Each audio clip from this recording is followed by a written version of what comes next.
ब्री का शरीर सिर्फ 10 किलोमीटर के बाद ही जवाब दे देता है। वो बेहोश हो जाती है। एला और रायन फ़ोन करके उसे तुरंत हॉस्पिटल ले जाते हैं। मैं पीछे पीछे जाता हूँ। एला मुझे थोड़ी छुपी हुई संतुष्टि के साथ देखती है। खुश हो अब? बिल्कुल, मैं क्यों ना हूँ। मैं अपना फ़ोन निकालता हूँ और हॉस्पिटल के डायरेक्टर को कॉल करता हूँ। मैं उसके केस के लिए सबसे अच्छे डॉक्टर्स लगवाता हूँ और मेडिकल बिल्स का हर एक पैसा खुद चुकाता हूँ। एला और रायन ब्री के बेहोश होने का इस्तेमाल मेरे खिलाफ करना चाहते थे। अब उनके पास कहने को कुछ नहीं है। रायन कमरे में ही रहता है और ब्री को होश आते हुए देखता है। तुम ठीक हो? ब्री अपनी आंखें खोलती है। रायन, वो धीरे से उसके कंधे पर थपथपाता है। कैसा लग रहा है? सब जगह दर्द हो रहा है, ब्री बात को बढ़ा चढ़ा कर कहती है। मैं दीवार के सहारे खड़ा आराम दही का एक डिब्बा पी रहा हूं। स्पेशलिस्ट ने अभी तुम्हारा चेकअप किया है। तुम बिल्कुल ठीक हो। तुम्हारा स्टैमिना बस बहुत खराब है। डॉक्टर्स ने ज्यादा एक्सरसाइज की सलाह दी है। कल स्कूल में बाकी के 10 किलोमीटर पूरा करना मत भूलना। ब्री की आंखें फटी की फटी रह जाती हैं। वो अभी बेहोश हुई थी और वो अभी भी उन 10 किलोमीटर के बारे में सोच रहा है। क्या वो सच में शैतान है? क्या तुम मुझे मारने की कोशिश कर रहे हो? रिलैक्स, तुम मरोगी नहीं। मैं कहता हूं, अगर तुम दोबारा बेहोश हुई तो पूरे हॉस्पिटल के स्पेशलिस्ट्स की टीम तुम्हारे लिए वहीं मौजूद होगी। ब्री का चेहरा गुस्से से लाल हो जाता है। मैं एक भौं उठाता हूं। मेरी आवाज बिल्कुल शांत है। क्या बात है? पीछे हटने के बारे में सोच रही हो? तुम हमेशा बस नाम वापस ले सकती हो। अपनी हद पार मत करो। मैंने सुना है तुम्हारे पेरेंट्स दोनों शुंगा ग्रुप में काम करते हैं। मैं कहता हूं। ब्री की आंखें फटी की फटी रह जाती हैं। उसे उसकी फैमिली के बारे में पता है। तुमने मेरे बारे में इन्वेस्टिगेशन की? तो क्या? ब्री अपनी मुट्ठी कसती है। मैं कल दौड़ पूरी कर लूंगी। गुड। मेडिकल बिल्स पहले ही चुका दिए गए हैं और बस तुम्हारी जानकारी के लिए, जब तक वो 10 किलोमीटर पूरे नहीं होते, चाहे तुम मर भी जाओ, मैं डॉक्टर से तुम्हें वापस लाने को कहूंगा। मैं कमरे से बाहर निकल जाता हूं। एला मुझे जाते हुए देखती है। मेरे चेहरे का वो ठंडा एक्सप्रेशन उसे परेशान कर रहा है। ब्री ठीक हो जाती है। आईवी ड्रिप और थोड़े आराम के बाद रायन और एला उसे घर ले जाते हैं। मैं भी खाली नहीं बैठा हूं। घर वापस आकर मैं पेमेंट रिसीट और मेडिकल रिपोर्ट की फोटो खींचता हूं और दोनों को क्लास के ग्रुप चैट में पोस्ट कर देता हूं। मैंने अपनी जिंदगी में ऐसी बहुत सी साजिशें देखी हैं। मैं किसी को अपने खिलाफ इस्तेमाल करने के लिए कोई हथियार नहीं दे रहा। ये सब करने के बाद ही मैं आखिरकार लेटता हूं। अगले दिन ब्री फर्ज निभाते हुए अपने बाकी बचे 10 किलोमीटर दौड़ती है। इस सब के बाद उसमें पहले की तरह मेरे सामने नाटक करने की हिम्मत नहीं होती। उसके अंदर जो भी नाराजगी है वो अपने तक ही रखती है। अब मेरे मुंह पर मुझ पर उंगली नहीं उठाती। दूसरे स्टूडेंट्स भी मुझे अलग नजरों से देखने लगते हैं, एक नई एहतियात के साथ। सबने देखा कि मेरे खिलाफ जाने वाले आखिरी इंसान के साथ क्या हुआ, और उस पर उसके पास बहुत पैसे हैं। उसके खिलाफ जाओ और वो तुम्हारा हॉस्पिटल का बिल भी भर देगा। उन्होंने मुझे गाली देना बंद कर दिया है, मेरे ग्रेड्स के बारे में बात करना बंद कर दिया है, लेकिन मेरे पीठ पीछे वो अभी भी मेरे किसी बड़ी उम्र की औरत द्वारा पाले जाने के बारे में कानाफूसी कर रहे हैं। किसी ने इसे स्कूल के फोरम पर भी पोस्ट कर दिया, फोटो के साथ, और किसी को नहीं पता कि कौन। जब तक मैं इसे देखता हूँ, रिप्लाइज का ढेर लग चुका होता है। वो अब मुझ पर सीधे हमला नहीं करेंगे। इंटरनेट उनका अकेला सहारा है। स्क्रीन के पीछे छुपे हुए कोई नहीं जानता कौन कौन है। सोमवार की दोपहर, मैं अभी स्कूल से बाहर निकला ही हूँ कि मुझे गेट पर 2 सुंदर लड़कियां खड़ी दिखाई देती हैं। उनकी यूनिफॉर्म्स योंगचुआन। हाय, सोफिया वही यूनिफॉर्म पहनती है, इसीलिए मैं तुरंत पहचान लेता हूं। पास खड़ा एक लड़का खुद को रोक नहीं पाता। वो बहुत सुंदर है। वो लिली है। वो योंगवान की टेनिस टीम में है। पहले मेरी आंखें सिर्फ एला के लिए थीं, बाकी सब मुश्किल से ही दिमाग में आते थे। मैंने पहले लिली का नाम सुना था, लेकिन मेरे दिमाग में उसकी कोई इमेज नहीं थी। उसे अब देखकर मैं देख सकता हूं कि उसका फिगर बहुत अच्छा है, लेकिन जहां तक खूबसूरती की बात है, वो सोफिया के आसपास भी नहीं है। मुझे सच में नहीं पता कि मेरे पिछले जन्म में मुझे क्या हो गया था, सोफिया को इस तरह ठुकरा देना। सोफिया को अब देखकर मुझे एहसास होता है कि वो सच में कितनी कमाल की है। उसे किसी के भी साथ खड़ा कर दो और वो अभी भी सबसे आगे रहेगी। मेरा ड्राइवर पहले से ही गेट पर इंतजार कर रहा है। मैं उस तरफ जा रहा हूं जब लिली ठीक मेरे रास्ते में आ जाती है। तुम जैक हो ना? वो मुझे बिना छिपाए हुई उत्सुकता से देखती है। मैं रूखेपन से कहता हूं, तुम कौन हो? मुझे नहीं लगता हम पहले मिले हैं। लिली के होठों पर मुस्कान आ जाती है। तुम वो वही हाई स्कूल के लड़के हो ना, जिसे एक बड़ी उम्र की औरत पाल रही है। तुम हाल ही में स्कूल फोरम पर हर जगह छाए हुए हो। बातें हमारे स्कूल तक पहुंच गई हैं। जाहिर है लोग ये भी कह रहे हैं कि मुझसे पंगा लेने लायक नहीं है। ब्री के साथ मेरे निपटने की कहानी को साफ तौर पर बढ़ा चढ़ाकर पेश किया गया है। किसी का मेरे मुंह पर इस तरह बात छेड़ना, मुझे ये बात दरअसल थोड़ी दिलचस्प लग रही है। मैं नाराज नहीं हूं, मैं शांति से पूछता हूं, लिली है ना? लिली हैरानी से मुझे देखती है। तुम जानते हो मैं कौन हूं? वो जल्दी से खुद को संभालती है।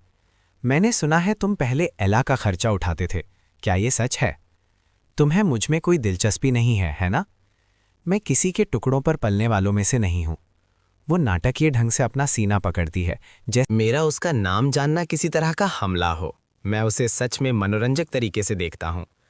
क्या तुम्हारा परिवार इतना गरीब है कि उनके पास शीशा नहीं है? अगर तुम सच में एक अफोर्ड नहीं कर सकती तो मैं तुम्हें पैसे दे दूंगा। जाओ, जाकर ठीक से देखो। तुम्हें लगता है मुझे तुम में दिलचस्पी होगी? मैं अपना बैग ठीक करता हूँ और चला जाता हूँ। लिली वहीं खड़ी रहती है। उसका ईगो हर्ट हो गया है। एक्सक्यूज मी, ऐसे कौन बात करता है? मैं पीछे मुड़कर भी नहीं देखता। मैं कार में बैठ जाता हूँ। लिली वहीं खड़ी रहती है और धीरे धीरे उसके चेहरे पर मुस्कान आ जाती है। जैक है ना? तुम्हारी हिम्मत कैसे हुई मुझे बदसूरत कहने की? मैं ये भूलूंगी नहीं। घर पहुंचने पर सोफिया वहां होती है। वो कई दिनों से गायब थी, आखिरकार आ ही गई। स्नोबॉल ने उसे कई दिनों से नहीं देखा है और खुशी से पागल हो रहा है। सब काम खत्म हो गए? मैं पूछता हूँ। सोफिया खड़ी होती है और मैं उसे देखता हूँ। सच कहूँ तो वो बहुत खूबसूरत है। मुझे लगा शायद तुम्हें मुझे पढ़ाना बहुत परेशानी वाला लगा और तुमने छोड़ने का फैसला कर लिया। मैंने हाल ही में दूसरे ट्यूटर्स की कोशिश की थी, लेकिन सच कहूँ तो उनमें से कोई भी तुम्हारे जितने अच्छे से चीज़ें नहीं समझाता। बिल्कुल नहीं, सोफिया कहती है। चीज़ें बस थोड़ी बिजी हो गई थी, तो तुम्हें मुझे एक्सप्लेन करने की ज़रूरत नहीं है। मुझे बस इस बात की खुशी है कि तुम यहाँ हो। अगर तुम्हें कुछ काम निपटाने हैं तो आगे बढ़ो और उन्हें निपटाओ। मेरे पिछले जन्म में मैंने उसके साथ जो कुछ भी किया, उसके बाद भी उसने आखिर में मेरे बारे में सोचा, यहाँ तक कि मेरे अंतिम संस्कार का भी इंतज़ाम किया। मैंने उसके साथ जो किया उसके बाद कुछ दिनों की व्यस्तता कुछ भी नहीं है। सूफिया धीरे से हाँ में सिर हिलाती है। चलो पढ़ते हैं, मैं कहता हूँ, और मैं सच में यही चाहता हूँ। हम एक साथ स्टडी रूम में जाते हैं कुछ दिन अलग रहने के बाद, और मैंने उसके लिए सवालों की एक पूरी लिस्ट तैयार कर ली है, जबकि मैं अपने असाइनमेंट्स पूरे करता हूँ। सोफिया मेरे पास बैठकर देख रही है। उसने देखा है कि ऑनलाइन क्या फैल रहा है। जाहिर है वो थोड़ी परेशान थी, ये सोचकर कि क्या मैं इसे दिल पर ले रहा हूँ। लेकिन अब मुझे देखकर वो बता सकती है कि मैं ठीक हूँ।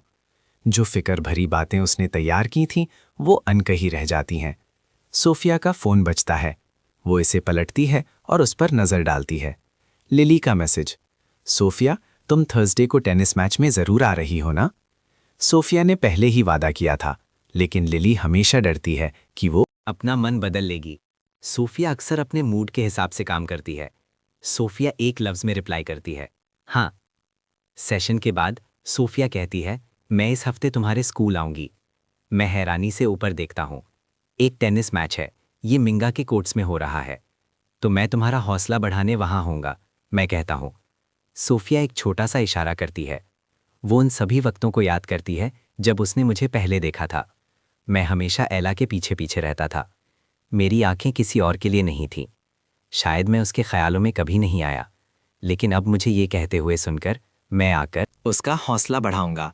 सोफिया के होठों पर एक हल्की सी मुस्कान आ जाती है। मैच थर्सडे दोपहर को है। इसके शुरू होने से पहले ही स्कूल में हलचल मची हुई है। योंगचुआन की गर्ल्स टेनिस टीम सच में स्ट्रांग है। लोग धीरे से कहते हैं, लिली हमारे स्कूल आई, वो कितनी सुंदर है।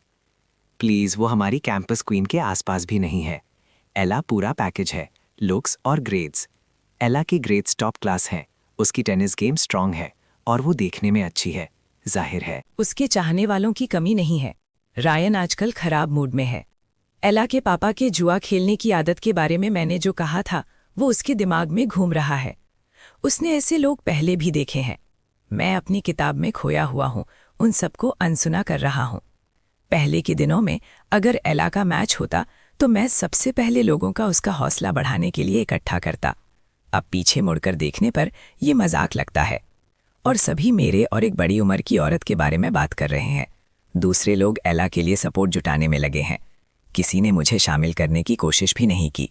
लेकिन कोई कहता है, मैंने सुना है सोफिया भी योंगवान में है। क्या तुम्हें लगता है वो आएगी? सोफिया अकेली ऐसी इंसान है जो हमेशा एग्जाम्स में एला को पिछाड़ती है। उसके नाम ने सब पर एक गहरी छाप छोड़ी है।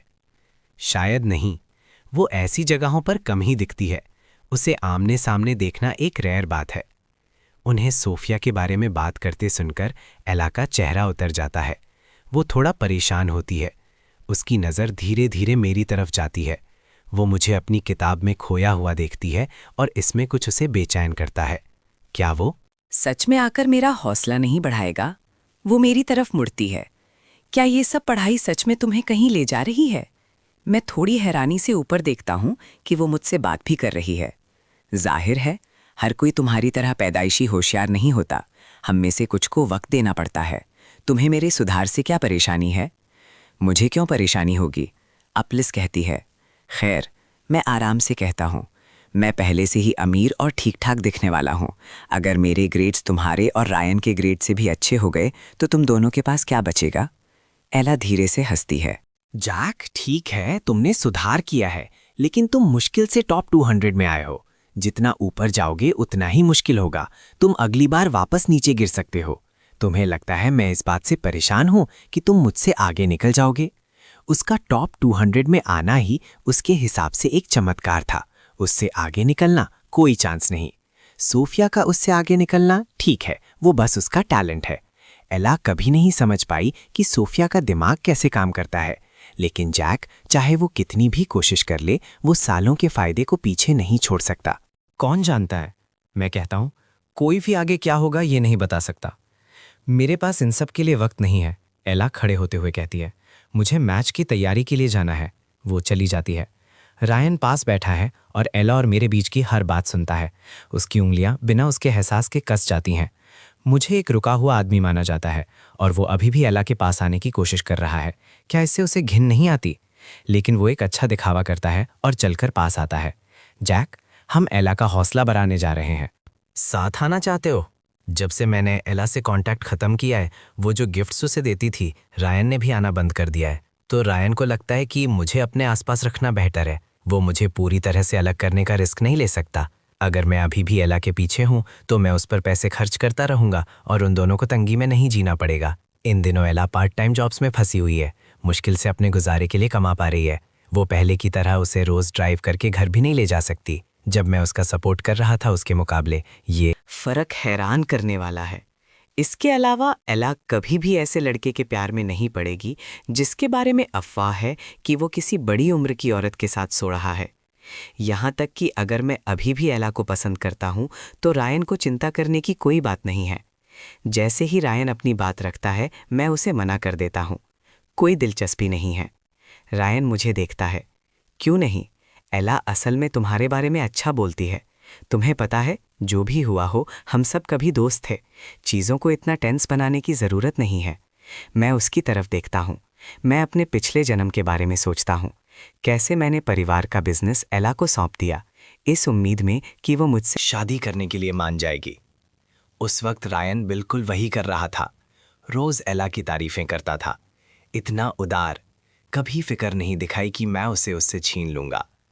मैं सोचता था कि रायन सच में एक अच्छा इंसान है। बाद में मुझे समझ आया कि ऐसा नहीं था कि उसे परवाह नहीं थी। वो जानता था कि एला का दिल कहाँ है। वो मुझसे कभी प्यार नहीं करेगी, लेकिन उसके पास रहने का मतलब था कि एला को जो चाहिए वो मिलता रहेगा, और उसे भी। अब रायन को एला की तरफ से बोलते सुनकर मैं एक भी लफ्ज़ पर यकीन नहीं करता। मेरे कुछ असूल हैं जब बात आती है, जिसे मैं दोस्त कहता हूँ। रायन चुप हो जाता है। बाकी लोग मुझे उसे अनदेखा करते देख उसके बचाव में आते हैं। छोड़ो इसे रायन, क्या फ़ायदा? अगर वो नहीं आना चाहता तो मत आने दो। वो एला का हौसला बढ़ाने निकल जाते हैं।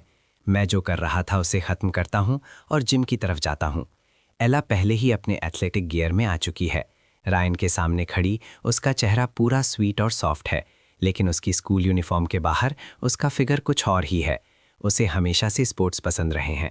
उसे ऐसे देखकर रायन के गाल लाल हो जाते हैं। जैसे ही मैं अंदर आता हूँ, एला की नज़रें मुझे ढूंढ लेती हैं। क्या तुमने नहीं कहा था कि तुम नहीं आओगे? रायन इसकी नज़र का पीछा करता है और मुझे देखता है। जैक। मैं उन दोनों को प्यार से देखता हूं और एक लफ्ज़ नहीं कहता। मैं सीधा स्टैंड्स की तरफ जाता हूं, एक अच्छी जगह ढूंढते हुए। थोड़ी तलाश के बाद मुझे फ्रंट रो में एक सीट मिल जाती है, जानबूझकर रायन और बाकियों से थोड़ी दूर।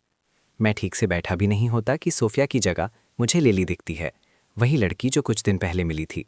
लिली सीधे मेरे पास आती है। जैक, उस दिन तुमने मुझसे जो कहा था, क्या तुम्हें नहीं लगता कि तुम्हें मुझसे माफ़ी मांगनी चाहिए? मैं एक छोटी ठंडी हंसी हंसता हूँ। तुम्हें यकीन है कि शुरुआत तुमने नहीं की थी?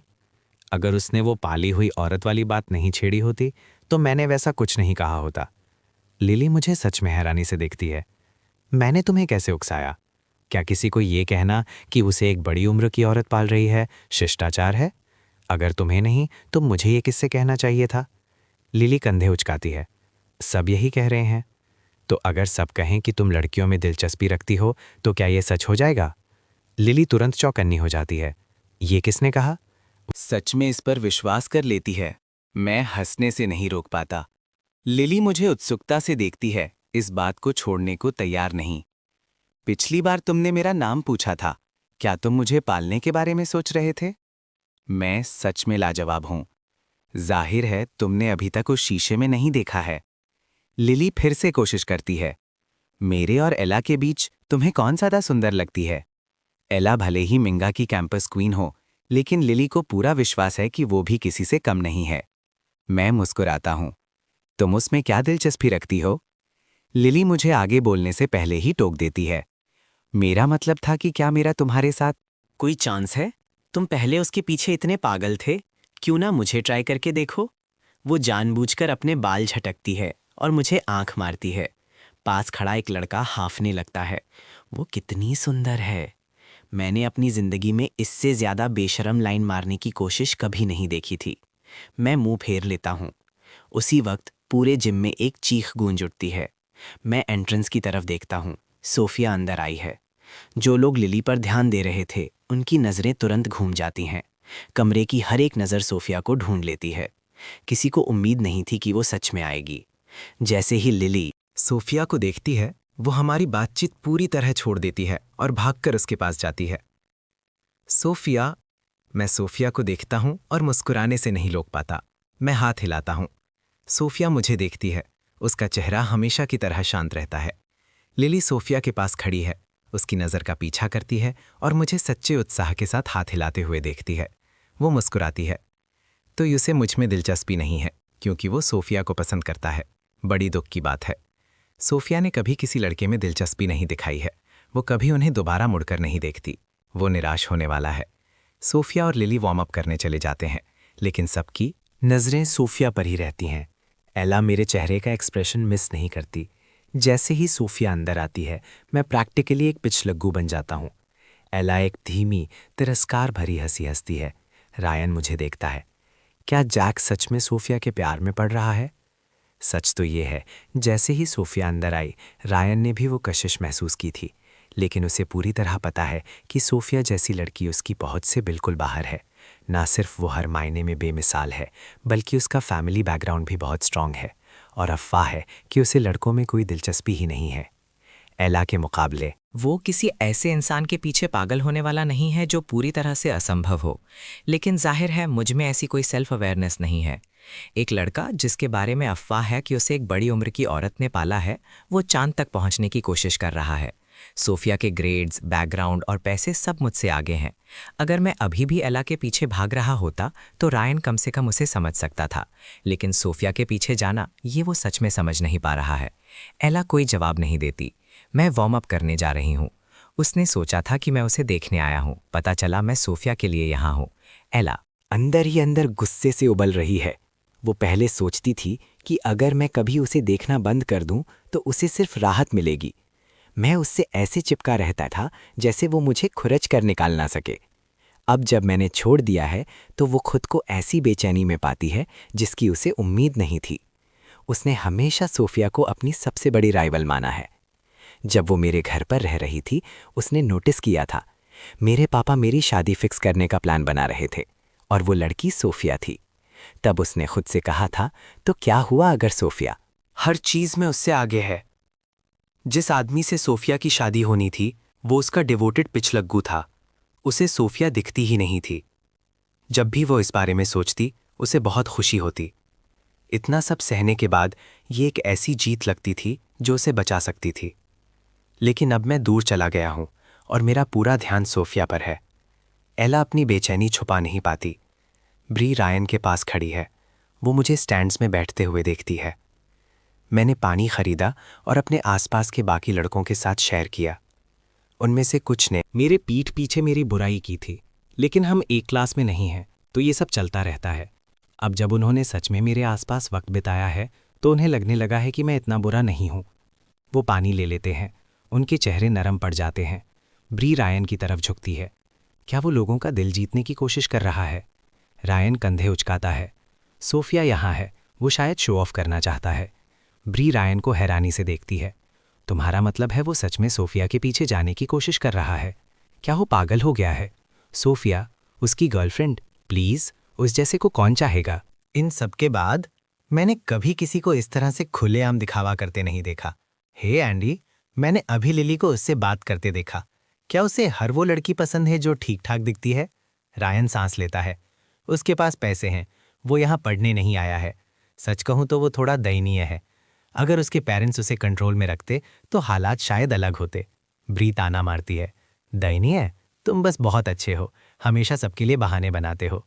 ब्री अब सिर्फ मेरे पीठ पीछे मेरा मजाक उड़ाने की हिम्मत करती है, मेरे मुंह पर एक शब्द नहीं। गर्ल्स। टेनिस मैच शुरू हो जाता है। मैं ध्यान से देखता हूं। आज का मैच शुरू से ही बहुत ब्रूटल है। लिली और एला दोनों को पहले ही कुछ मिनट्स में येलो कार्ड्स मिल जाते हैं, जिससे भीड़ हैरान रह जाती है। आम हालात में मैचेस इतने हीटेड स्टार्ट नहीं होते।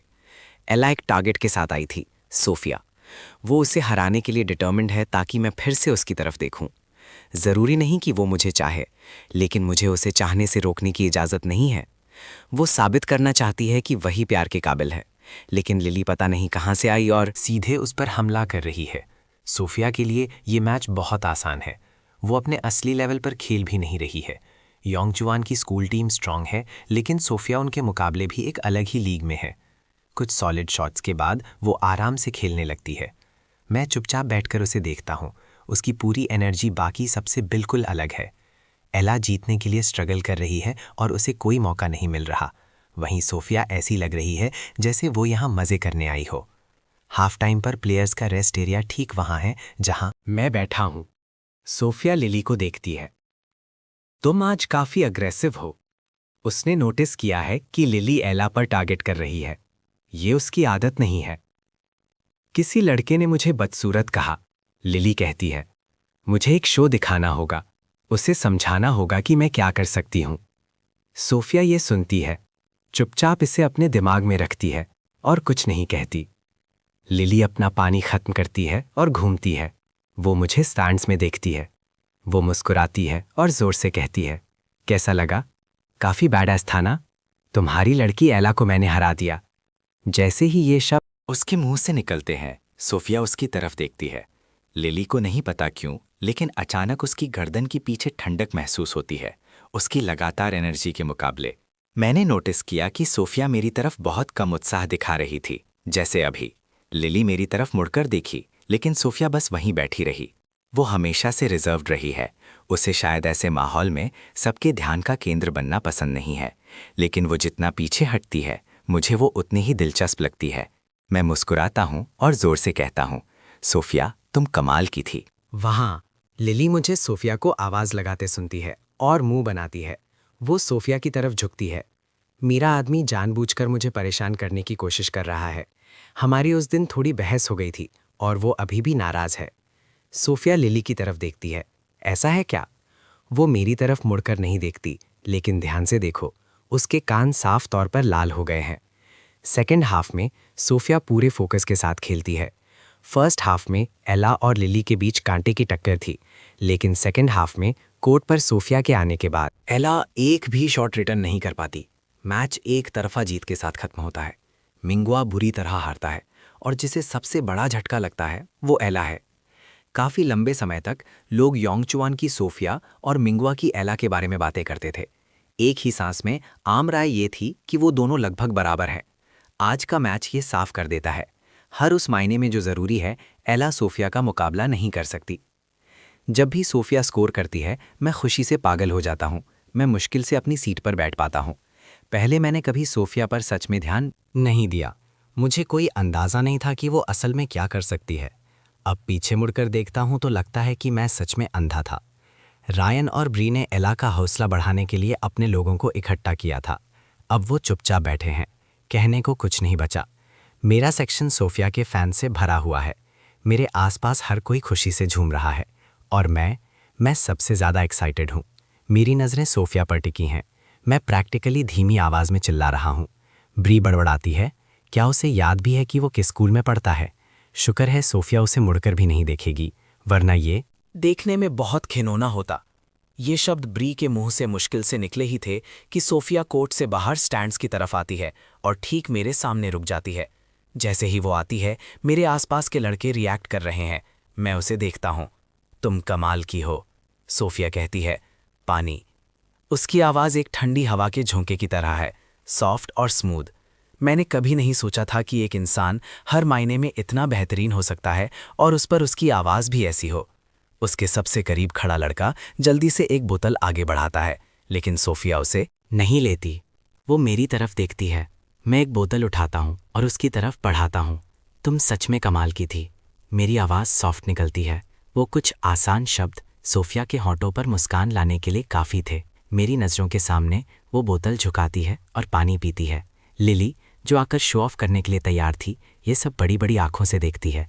ये क्या हुआ? वो पूरा दिन उसे इम्प्रेस करने के लिए इतनी मेहनत कर रही थी और सोफिया ने आकर वो पल छीन लिया। इससे भी बड़ी बात, सोफिया ने कभी किसी लड़के में दिलचस्पी नहीं दिखाई थी। वो हमेशा मैचेस में अपना पानी खुद लाती है। वो कभी लड़कों से इंटरैक्ट नहीं करती। वो स्कूल में और हर जगह सबसे दूरी बनाए रखती है। और फिर भी अभी क्या सोफिया को सच में वो पसंद आ सकता है? ये ख्याल लिली को एक झटके की तरह लगता है। सोफिया पानी खत्म करती है और कहती है, मैं चेंज करने जा रही हूँ। स्कूल के बाद एक साथ घर चलते हैं। मैं हाँ में सर हिलाता हूँ। ज़रूर। सोफिया मुड़ती है और वापस चली जाती है। लिली हैरानी से देखती रहती है। उसका जबड़ा गिरा हुआ है। सोफिया, तुम इसे जानती हो? सोफिया शांति से कहती है, मैं इसे चाहती हूँ। सब कह रहे हैं कि मुझे एक बड़ी उम्र की औरत ने पाला है और सोफिया ने अभी कहा कि वो मुझे चाहती है। वो शब्द चाहती है, कब से सोफिया को किसी को चाहने की ज़रूरत पड़ने लगी। आमतौर पर उसे बस थोड़ा सा इशारा करना होता है और कोई भी उसके साथ होने के लिए मरा जाता है। लिली को घूरते हुए देखकर सोफिया पूछती है, क्या इसे कोई प्रॉब्लम है? लिली को कोई प्रॉब्लम होने की हिम्मत नहीं है। उसने बस कभी नहीं सोचा था कि मैं वही हूँ जिस पर सोफिया की नज़र है। वो पूरा दिन मेरे साथ फ्लर्ट कर रही थी और पता चला कि वो सोफिया के आदमी के साथ फ्लर्ट कर रही थी। पहले सोफिया के सामने उसने जो कुछ भी कहा था, उसे याद करके लिली खुद को थप्पड़ मारना चाहती है। वो जल्दी से माफ़ी मांगने लगती है। मैं कसम खाती हूँ, मुझे नहीं पता था। अगर पता होता तो मैं उसके साथ ऐसा बिहेव कभी नहीं करती। तुम्हारे आदमी के साथ तो बिल्कुल नहीं। सोफिया का चेहरा बिल्कुल शांत रहता है। ठीक है, उसे वैसे भी तुम में कोई दिलचस्पी नहीं थी। लिली सच में कहना चाहती है, क्या ये ज़रूरी था? सोफिया को बिल्कुल सीरियस देखकर लिली पूछती है, तो तुम दोनों के बीच चल क्या रहा है? क्या है? सोफिया जवाब देती है, उसे अभी तक मुझसे प्यार नहीं हुआ है। वो मेरी ट्यूटर है। हाँ, लेकिन सोफिया को शक है कि मैं सच में उसके प्यार में नहीं पड़ा हूँ। मैं पहले एला को पसंद करता था। शायद सोफिया बस कोई ऐसी इंसान है जिसे मैं एला को परेशान करने के लिए इस्तेमाल कर रहा हूँ। लेकिन अगर वो किसी तरह से मेरे काम आ सकती है तो उसे इससे कोई प्रॉब्लम नहीं है। मेरे पास रहना ही उसे खुश करने के लिए काफ़ी है। लिली सोफिया की बात सुनती है और पीछे स्टैंड्स में मुझे देखती है। मैं वहाँ खड़ा उसकी तरफ देख रहा हूँ। वो सब चीयरिंग जो मैंने की, लिली को लगा कि मैं बस सोफिया के लिए पागल हूँ। पता चला सोफिया है जो पीछे पड़ी है। इन सब के बीच में खड़े दोनों लोग बिल्कुल शांत हैं। बाकी सब अपनी सुनी हुई बातों से पागल हो रहे हैं। ग्रुप चैट मैसेजेस से भर जाता है। क्या सोफिया सच में जैक को पसंद करती है? कुछ देर पहले तक मैं एला का पिछलग्गू था। उसे मैं दिखता भी नहीं था। मैं नौकरों की तरह उसके काम करता था। दिन गुजरते गए और अब वो इंसान जो हर मायने में एला से बेहतर है, वो मेरे साथ जुड़ गई है। एला लॉकर रूम से कपड़े बदल कर निकलती है।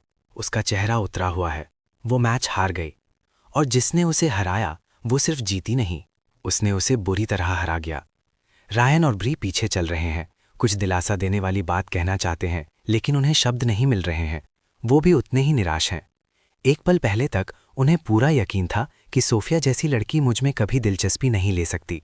फिर उन्होंने देखा कि वो खुद मेरे पास चलकर आई। ब्री कहती है, क्या सोफिया अंधी है? उसे उसमें दिलचस्पी कैसे हो सकती है? क्या उसे नहीं पता कि जैक कौन है? रायन का चेहरा पत्थर जैसा है। वो खुद से कहता था, मैं चाहे कुछ भी कर लूं, एला हमेशा उसे ही चुनेगी। लेकिन आज सोफिया को मेरे साथ जुड़ते देख वो टूटने की कगार पर है। क्यों मेरे जैसा कोई जो पहले से ही अमीर है अब सोफिया जैसे किसी की पहुंच में है? शायद उन्होंने ठीक से कोशिश नहीं की। अगर उन्होंने आज सोफिया का हौसला बढ़ाया होता तो शायद हालात अलग होते। मैं जिम से बाहर निकलता हूँ। जो लड़के पहले मेरे साथ बैठे थे वो मेरी तरफ देखते हैं। जैक, तुम सोफिया को जानते हो?